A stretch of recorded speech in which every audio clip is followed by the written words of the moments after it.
Good evening, everyone. I am Barry Edelstein, Erna Finci Viterbi, Artistic Director of the Old Globe, and I'm joining you from World Headquarters in Exile of the Old Globe, also known as my dining room. I'm incredibly happy to see all of you, and I thank you for joining me this evening for what I hope will be a fun and enlightening half hour. You know, one of my heroes is the great theater producer and Shakespearean Joseph Papp, the founder of the New York Shakespeare Festival and Shakespeare in the Park and the Public Theater. And he believed that there was no problem in human society that couldn't be made a little bit better by having some Shakespeare thrown at it. So I'm here tonight with my grad school copy of the Sonnets, and I'm going to throw it right at that coronavirus and bang it right back to the viral underworld from whence it came. The Old Globe believes that theater matters, and our commitment is to make it matter to more people. And at a moment like this, nothing could be more important for us to do. The theater does so many things that we need right now. It reminds us of how beautiful art is and how special humans are, and it helps us understand the things that each other are going through. And also it creates community. And if we can't create community physically in our beautiful home in Balboa Park, then we're going to do it virtually with the technology that we have. Now, the Old Globe is one of the great Shakespeare theaters in the United States, and we do a lot of programming about Shakespeare and helping our audience understand what Shakespeare is all about and how Shakespeare can help us understand how theater works. And one of those programs we call Thinking Shakespeare Live. And I get on the stage at the Old Globe a couple times a year, and I ask some actor friends to join me, and we demonstrate the ways in which Shakespeare's text works in the theater, how professional directors and actors work together to bring Shakespeare to life on the stage. Well, we've decided to adapt that program tonight and to focus on Shakespeare's sonnets. Amazing, beautiful series of poems that really capture everything about what Shakespeare is. And when I teach Shakespeare, I often use the sonnets as kind of workout exercises, like a kind of a gym to help actors train and understand how Shakespeare's language works. So that's what we're going to do. In order to talk about the sonnets, we have to go back in time to the year 1623. That's when this book was published, Mr. William Shakespeare's Comedies, Histories, and Tragedies.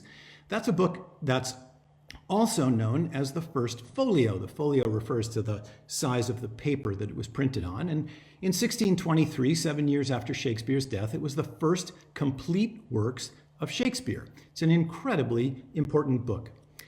Without the First Folio, we would not know that all the world's a stage and all the men and women merely players, because the play As You Like It is printed for the first time in the First Folio. Without the First Folio, we would not know that some are born great, some achieve greatness, and some have greatness thrust upon them, because Twelfth Night was printed for the first time in the First Folio. And without the First Folio, we could have friends, we could go to Italy and see some Romans, we could come back and talk to our countrymen, but none of them would lend us their ears, because Julius Caesar was printed for the first time in the First Folio. This is the book that gave us all of Shakespeare. And yet in this book, half the plays had already been printed during Shakespeare's lifetime. He published an awful lot of stuff, some in multiple editions. Well, even though Shakespeare's famous to us as a playwright, he also had a pretty thriving career as a poet, especially early in his career when he published two gigantic narrative poems. And here they are. On the left, Venus and Adonis, and on the right says Lucrece. It's called The Rape of Lucrece. If you look at the bottom of your screens, you can see 1593 for Venus and Adonis, 1594 for The Rape of Lucrece. Now, interestingly for us, a couple of years before these things were published, there had been an outbreak of plague in London, and when the plague broke out, the authorities shut down the theaters, just like is happening in our world today. And so Shakespeare, like the other writers, got busy doing other stuff, Shakespeare writing poetry. And this particular poem, Venus and Adonis, became incredibly famous. It became what you would call a succès du scandale, a thing that became famous because it was notorious, it was scandalous. And why? Because it tells the story of a middle-aged woman, Venus, who falls in love with an incredibly beautiful and magnetic and charismatic young man, the hunter Adonis. And it's this kind of naughty poem kind of even by our contemporary standards, is sort of remarkably frank. And there's some interesting lines in it that pertain to our world now. At one point, Venus says that Adonis's lips drive infection from the dangerous year.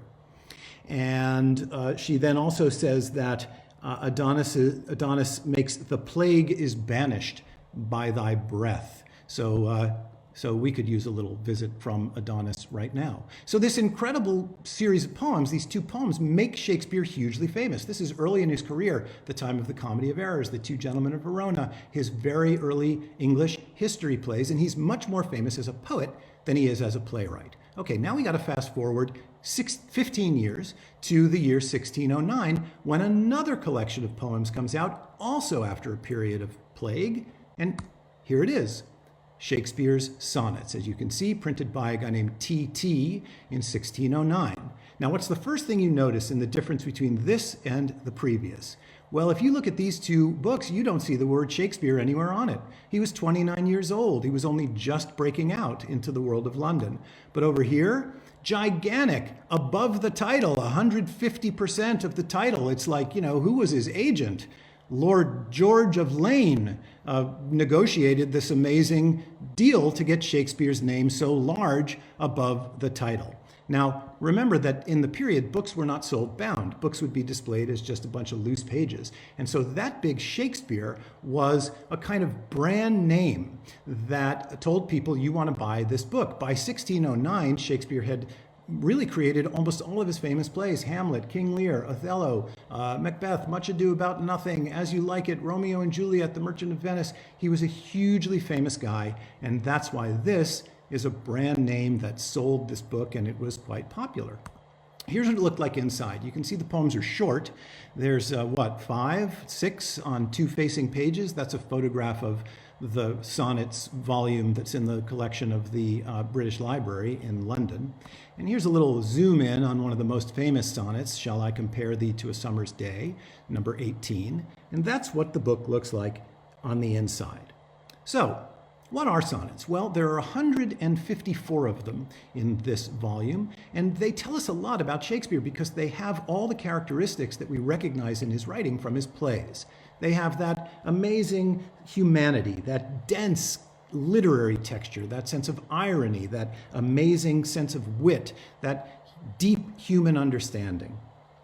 They are also deeply psychological pieces about human behavior in a subtle, rich way. They really illuminate the human spirit and human yearnings and human pain. They're very, very rich and extremely beautiful masterpieces, these 154 sonnets.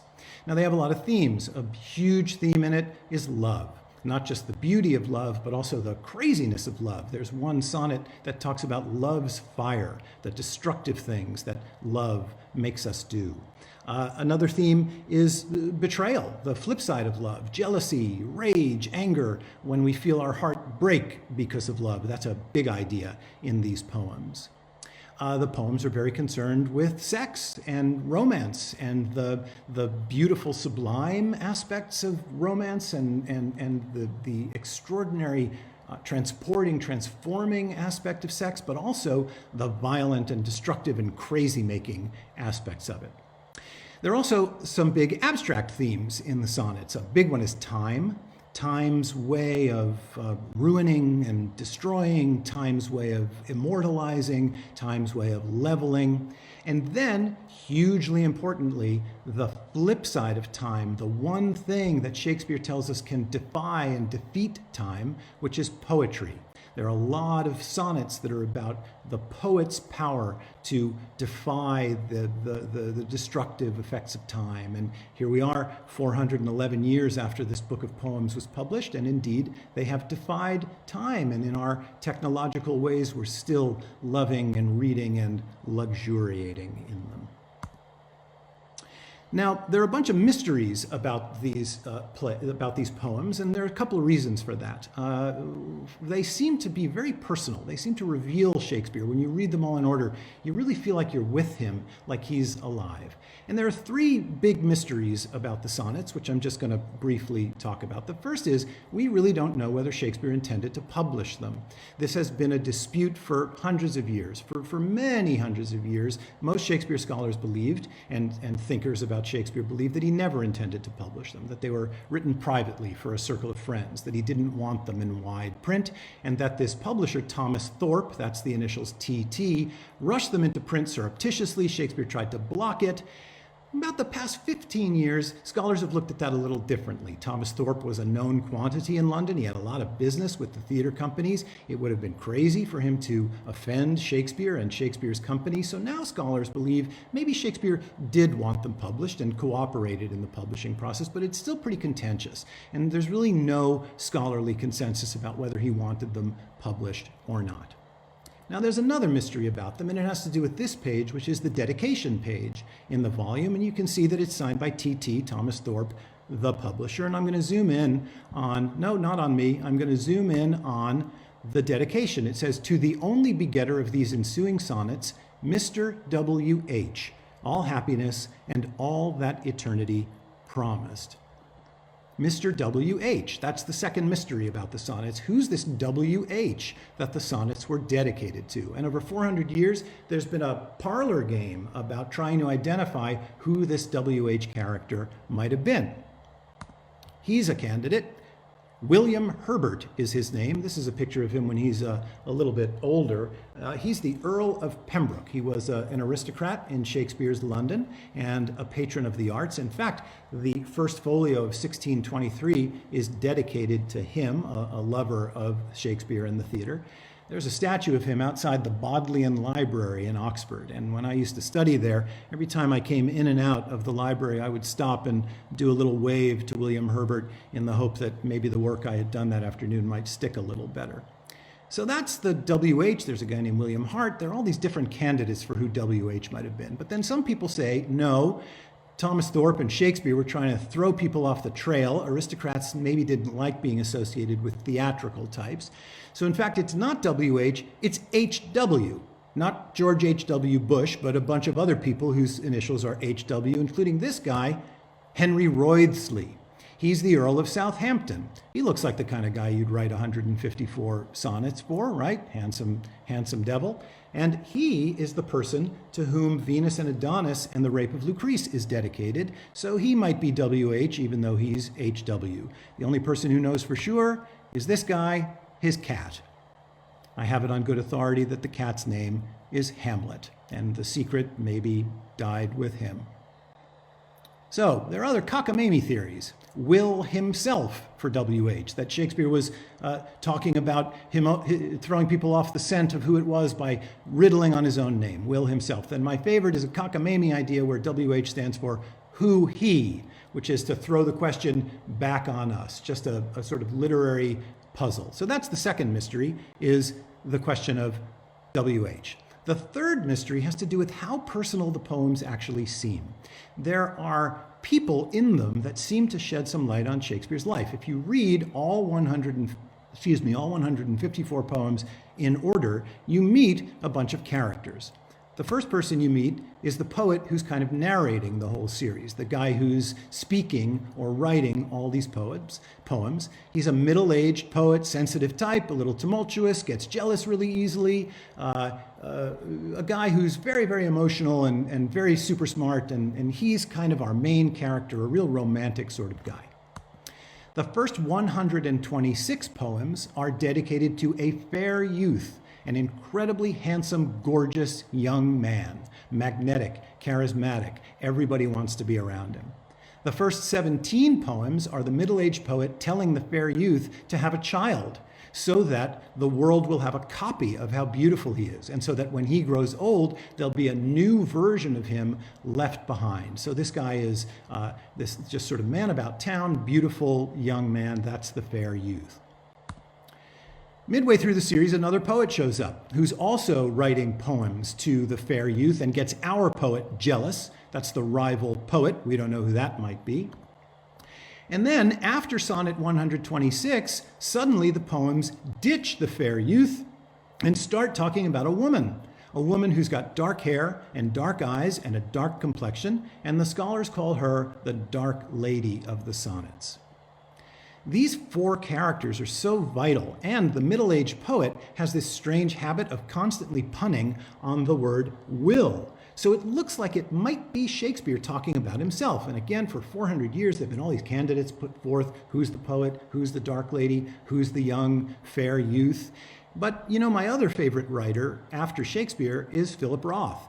And Philip Roth puts characters named Philip Roth in all of his novels and puts his mother and his father and his brother in his novels. And we understand that they're works of fiction that are just sort of inspired by his real life. So are these four characters somehow revelatory of some biography of Shakespeare? We don't know. I sort of think it works more like a Philip Roth novel, and they're conscious fictions that are using material from his real life. But that's the third mystery of the sonnets. Now, we need to talk a little bit of one other thing I want to mention. Now, the other interesting thing about the sonnets is that this middle-aged poet is a man and the fair youth is a man, and their relationship is platonic at times, like a mentor and a disciple, but sometimes it gets romantic and it even gets sexual. And so Shakespeare scholars who are interested in questions of sexuality, and particular queer theory about Shakespeare, are drawn very, very powerfully to these poems, which show the remarkable fluidity and range of human sexuality. Anyway, incredible collection of poems full of mysteries. Let's turn now to the texts themselves. And to do that, now I'm going to bring back this handsome devil. That's a guy named Petrarch. A poet, as you can tell, because he's got a quill pen and some paper in his hands. And he is an Italian poet from the 14th century during the Italian Renaissance, and he invented the form of the sonnet. Remember, the English Renaissance is a little bit later than the Italian Renaissance. Eventually, the Petrarchan sonnet moved its way over to England, became called the English sonnet, and was practiced by a bunch of writers, until eventually our friend Shakespeare came along, and now this form, inherited from Petrarch and changed a little bit by Shakespeare, becomes incredibly popular and now immortalized as the Shakespearean sonnet. Now I want to talk a little bit about the form of a Shakespearean sonnet, and then we'll dive into the language. Shakespearean sonnets have 14 lines. All of them, maybe one or two out of the 154 don't. Those 14 lines are organized into groups, 3 quatrains and a couplet. A quatrain, think of the word quattro, has 4 lines, and a couplet has 2. So 3 sets of 4 makes 12, and then 2 makes 14. 3 quatrains and a couplet.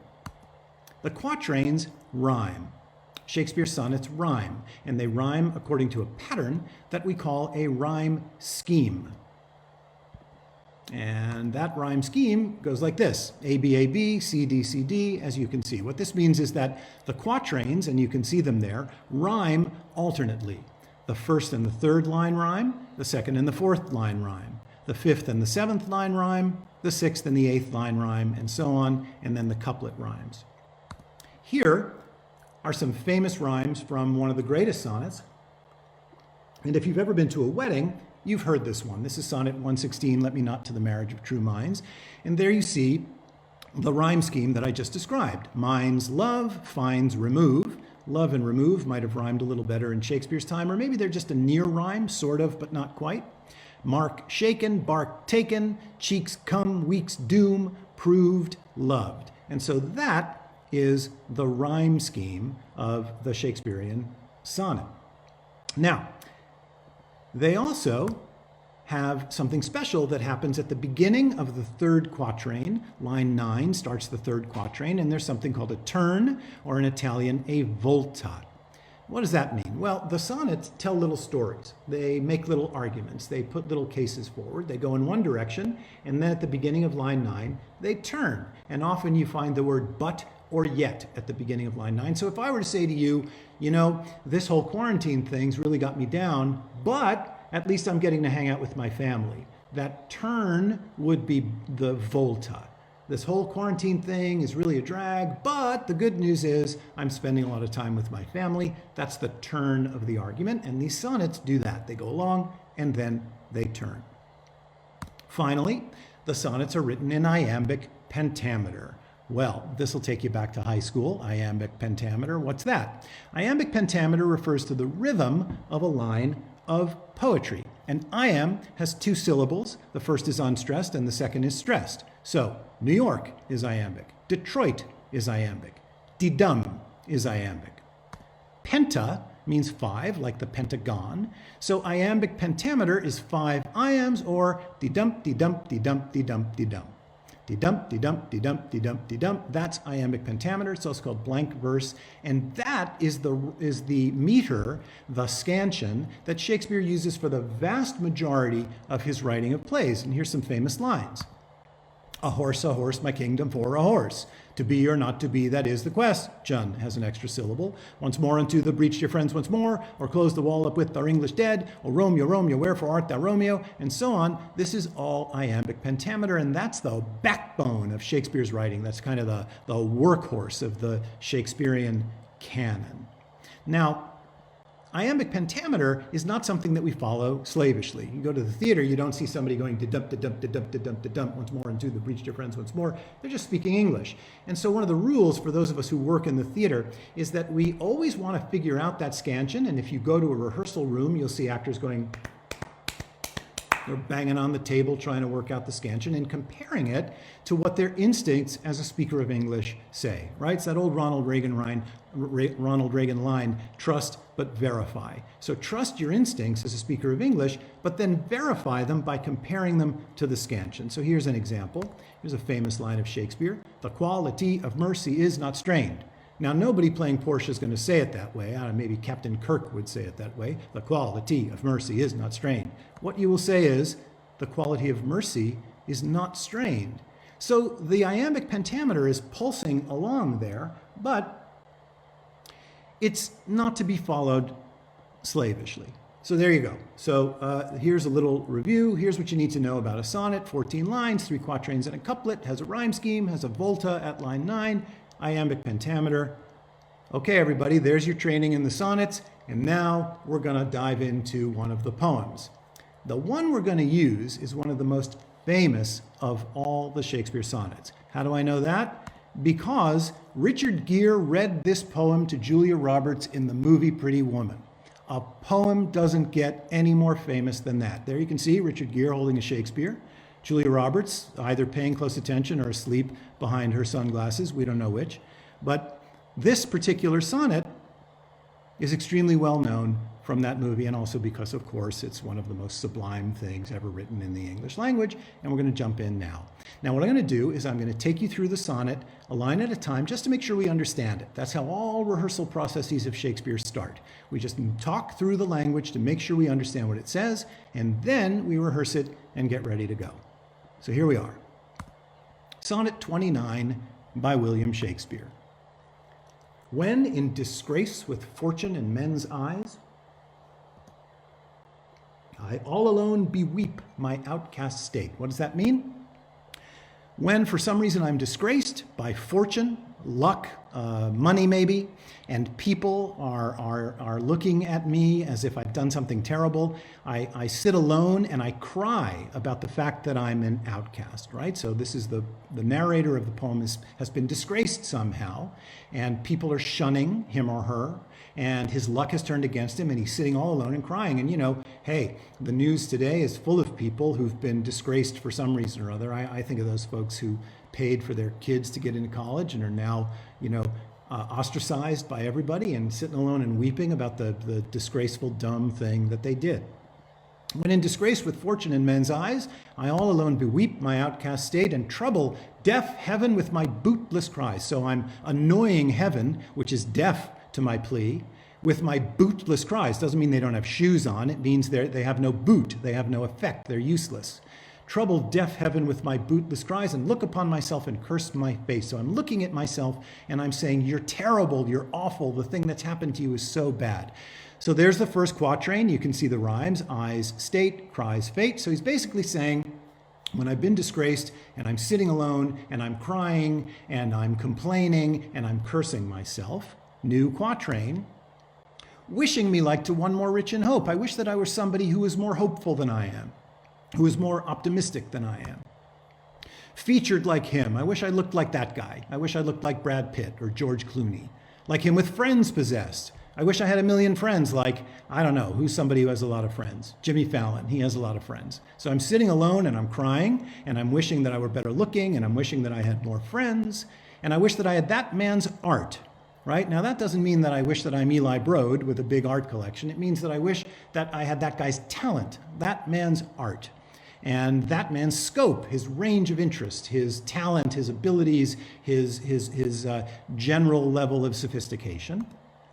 With what I most enjoy, contented least, right? So for me, that would be, working on Shakespeare. That thing, I'm so miserable that it actually makes me the least happy. Or, tickling my kids, the thing I most enjoy, makes me miserable. So we've got two quatrains that basically say, I've done something disgraceful, I'm sitting alone, I'm complaining about it, I'm feeling miserable, I'm wishing that I were anybody else.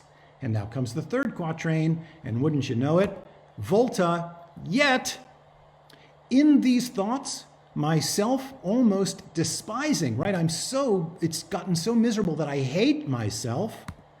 Haply, I think on thee. Haply means perhaps, by accident, but it does have a pun on happily because it makes me feel better. Haply, I think on thee, whoever it is, the lover, the boyfriend, the girlfriend, the child, the mother, the whoever it is. And then my state, which was miserable before, remember, like to the lark at break of day arising, like the songbird of the morning at dawn, from sullen earth sings hymns at heaven's gate.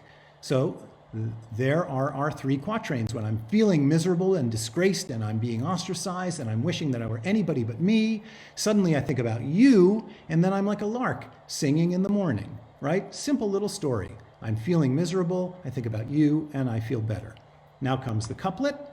For thy sweet love remembered such wealth brings, that then I scorn to change my state with kings, that just thinking of you makes me feel so wealthy that I wouldn't even want to be, Mike Bloomberg, right? So it's a really simple story. I've done something terrible. I'm feeling miserable about myself. I'm wishing that I were anybody else. Then I think of the person I love, and then I become like a songbird in the morning, and I feel like the wealthiest, happiest, most fulfilled person. And that's the sonnet. That's what it means. Okay, now we're just going to look at a couple features of the language, and then you're going to have a go. Notice that I went through it one line at a time. So, as I said before, Shakespeare wrote in iambic pentameter. He knew he was writing in iambic pentameter. The thoughts come out 10 beats at a time, 5 iambs at a time, then a new line starts. So when you pick up a piece of Shakespeare that you've never seen before, cover up the paper so that you can only see one line at a time. Then read a line, pull down the paper, read the next line, read the next line, read the next line. Always go one line at a time and it'll become clear because the thoughts are laid out that way. And at the end of each line, a little question happens. When in disgrace with fortune in men's eyes, what? I all alone beweep my outcast state. What else? And trouble deaf heaven with my bootless cries. What else?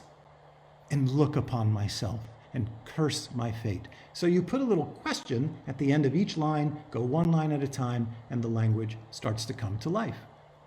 Second, verbs. Shakespeare's a playwright. He's writing for actors. He's writing action. Verbs are incredibly important in all of his writing. Here are the verbs in this poem. Beweep, trouble, look, curse, wishing, featured, possessed, desiring, enjoy, contented, despising, think, arising, sings, remembered, brings, scorn, change. And you can hear all the muscle and vibrancy of that language in those verbs. Now, I know you're saying, hey, possessed isn't a verb, it's a participial adjective. That's true. And the great joy of my life is I get to go on Facebook Live and say the phrase participial adjective. Fantastic. for our purposes in Shakespeare, no matter what form of speech the verb takes, if it's an adjective, if it's a noun like a gerund, doesn't matter. If it comes from a verb, it's a special word. So that's verbs. Third, antithesis. Huge idea in Shakespeare is opposite ideas clashing. So we know antithesis from politics, right?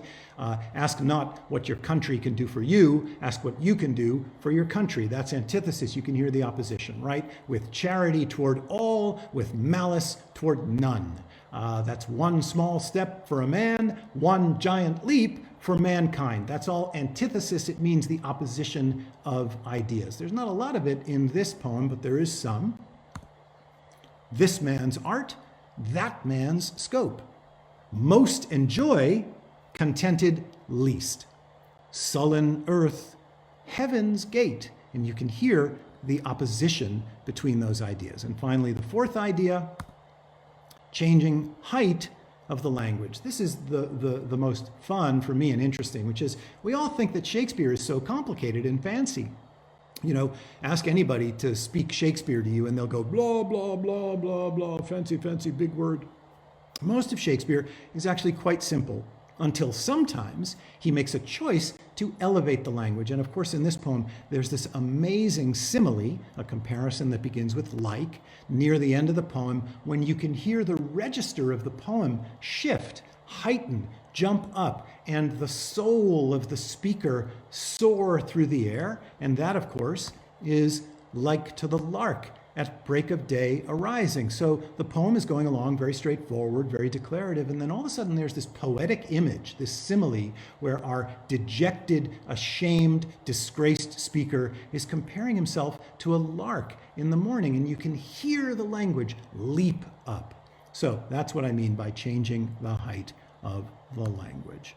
Okay.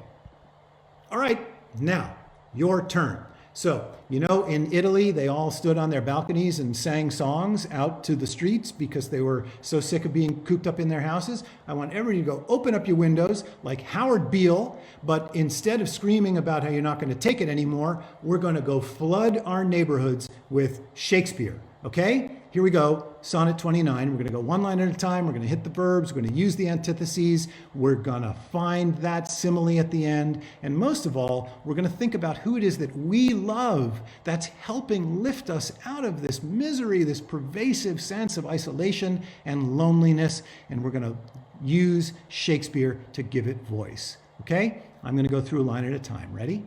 Here we go. Sonnet 29 by William Shakespeare. When, in disgrace with fortune and men's eyes, I all alone beweep my outcast state, and trouble deaf heaven with my bootless cries, and look upon myself and curse my fate, wishing me like to one more rich in hope, featured like him with friends possessed, desiring this man's art and that man's scope, with what I most enjoy, contented least. Yet, in these thoughts myself almost despising, haply I think on thee, and then my state, like to the lark at break of day arising, from sullen earth sings hymns at heaven's gate. For thy sweet love remembered such wealth brings, that then I scorn to change my state with kings. You're all hired, and that virus is on the run. Thanks, everybody, for joining me. I'm going to hang out here and answer a couple questions for a little while. And you're welcome to send me an email at hibarry@theoldglobe.org. And in the next couple days, I'll be sure and get back to you. And hey, thanks for spending some time with me. Thanks for your support of the Old Globe. Thanks for loving Shakespeare. And, I just want to wish everybody well. Don't panic. Be brave. Be kind. Take care of yourselves and each other. And we'll see you again real soon. Thanks.